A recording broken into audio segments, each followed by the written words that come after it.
नमस्कार, मी महिमा. स्वागत आहे तुमचं माझ्या आणखीन एका नवीन रेसिपीमध्ये. तर आज आपण पाहणार आहोत मऊ लुसलुशीत पोहे कसे बनवायचे. चला तर मग रेसिपीला सुरुवात करूया.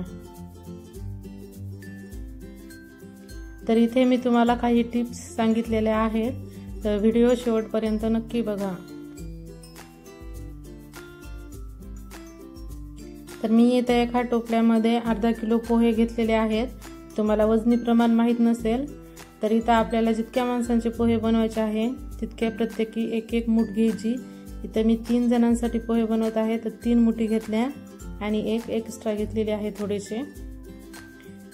हे अशा प्रकारे पोहे आहेत, जास्त जाडही नाही आणि पातळही नाही.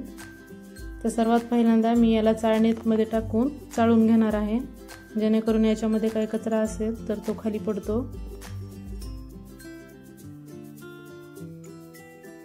अशा प्रकारे याला चाळून घ्यायचं.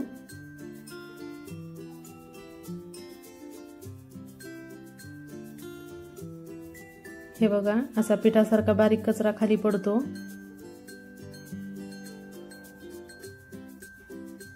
आता हे चाळून झालेले आहेत आणि याला मी स्वच्छ पाण्याने एक वेळेस धुवून घेतलं. तर यासाठी मी इथं 3 कांदे बारीक चिरलून घेतलेले आहेत, 5-6 हिरवी मिरची, कढीपत्ता आणि कोथिंबीर. तर इथं फोडणीसाठी मी तेल घेतलेले आहे, तर यामधलं 3 चमचे तेल वापरणारे, अर्धा चमचा जिरे, मोहरी, हळद आणि मीठ, आणि इथं 2 मोठे चमचे शेंगदाणे घेतलेले आहेत. तर इथं गॅसवर एक कढई ठेवून घेतलेली आहे.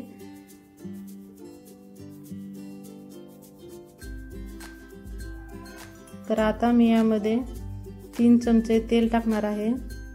हे साधारण 3 चमचे तेल आहे.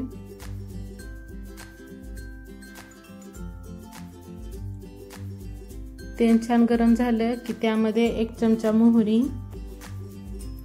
शक्यतो जास्त वापरायची, म्हणजे पोह्यामध्ये छान दिसते. आणि इथं अर्धा चमचा जिरे छान फुलले की त्यामध्ये 2 चमचे शेंगदाणे टाकून घेतलेले आहेत. आता त्यामध्ये बारीक चिरलेली हिरवी मिरची. आता हिरवी मिरची खरपूस तळेपर्यंत आपण याला परतून घेऊ.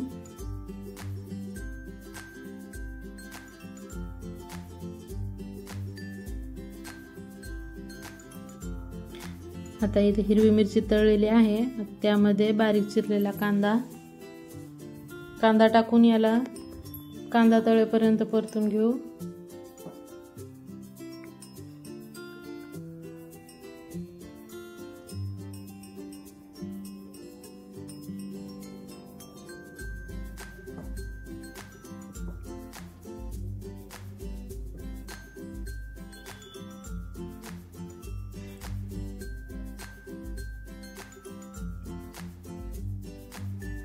तर इथं आपला कांदा परतून झालेला आहे. आता त्यामध्ये कढीपत्ता, शक्यतो कढीपत्ता नंतरच टाकायचा, म्हणजे कढीपत्त्याचा रंग आहे तसा राहतो.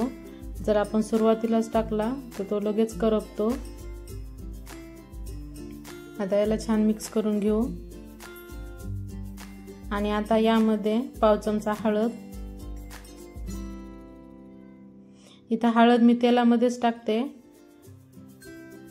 जर पोह्यावर आपण खालीच टाकली तर ती पटकन व्यवस्थित मिक्स होत नाही, त्यामुळे शक्यतो तेलामध्येच हळद टाकायची. आता हळद छान परतून झाली की त्यामध्ये आपण जे भिजवलेले पोहे होते ते टाकून घेऊ. तुम्ही बघू शकता भिजवले तरी किती मोकळे झालेले आहेत. आता त्यामध्ये 1 चमचा मीठ. आता याला छान मिक्स करून घेऊ.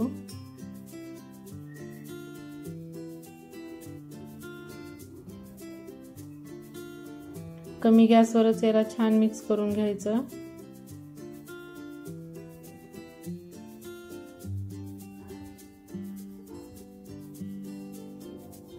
याच्यामध्ये तुम्ही साखरही टाकू शकता, पण मी इथं नाही टाकली.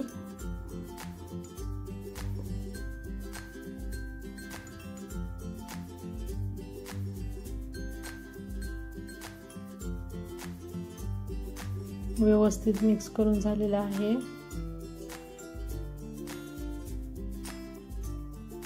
हे बघा असे मोकळे मस्त झालेले आहेत। आता त्यावर झाकण ठेवून 2-3 मिनिट वाफ काढून घेऊ। तर इथं 2 ते 3 मिनिट झाले, झाकण काढून बघितले मी। आता याला छान मिक्स करून घेऊ। मस्त असे मऊ लुसलुशीत पोहे तयार झालेले आहेत। अजिबात चिकट वगैरे काही झालेले नाहीत। हे बघा तुम्ही बघू शकता।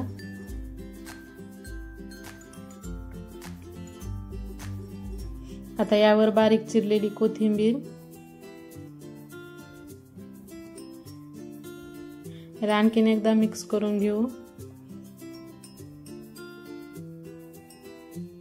तर तुम्ही पोहे कसे बनवता हे मला कमेंट करून सांगा, आणि तुम्हाला माझी पोह्याची ही रेसिपी कशी वाटली हे मला कमेंट करून सांगा। आणि जर कोणी माझ्या चॅनलवर नवीन असेल तर माझ्या चॅनलला नक्की सबस्क्राईब करा। व्हिडिओ पाहिल्याबद्दल धन्यवाद।